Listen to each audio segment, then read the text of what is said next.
Diversifikasi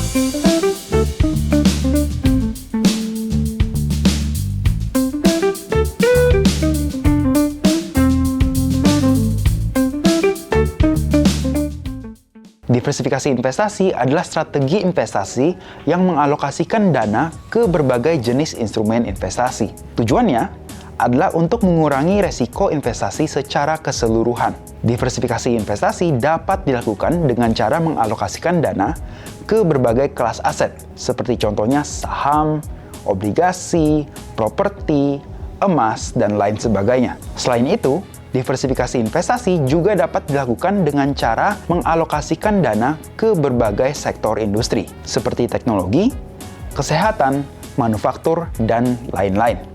Mengapa diversifikasi investasi itu penting? Diversifikasi investasi dapat mengurangi resiko investasi secara keseluruhan dengan cara mengurangi ketergantungan pada satu jenis instrumen investasi ataupun satu jenis sektor industri tertentu. Jika satu jenis instrumen investasi atau sektor industri mengalami penurunan nilai, maka kerugian yang diderita dapat diimbangi oleh kenaikan nilai instrumen investasi atau sektor industri lainnya. Berikut adalah beberapa manfaat diversifikasi investasi. Bisa menurunkan risiko investasi, meningkatkan potensi keuntungan, dan juga meningkatkan stabilitas portofolio. Diversifikasi investasi merupakan salah satu strategi investasi yang penting untuk diterapkan oleh investor. Dengan melakukan diversifikasi investasi, investor dapat mengurangi resiko investasi secara keseluruhan, meningkatkan potensi keuntungan, dan juga meningkatkan stabilitas portofolio.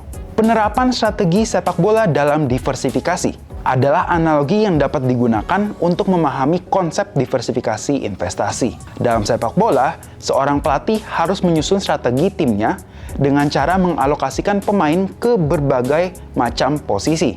Hal ini dilakukan untuk mengurangi resiko kekalahan tim dan juga meningkatkan peluang kemenangan. Begitu pula dalam diversifikasi investasi, investor juga harus mengalokasikan dananya ke berbagai macam instrumen investasi. Ini dilakukan untuk mengurangi resiko kerugian dan juga meningkatkan peluang keuntungan. Berikut beberapa contoh bentuk diversifikasi. Yang pertama, diversifikasi kelas aset. Investor dapat mengalokasikan dananya ke berbagai kelas aset, seperti saham, obligasi, properti, dan juga emas. Hal ini dilakukan untuk mengurangi ketergantungan investor pada satu kelas aset tertentu. Dan yang kedua, diversifikasi sektor industri. Investor dapat mengalokasikan dananya ke berbagai sektor industri. Hal ini dilakukan untuk mengurangi ketergantungan investor pada satu sektor industri tertentu.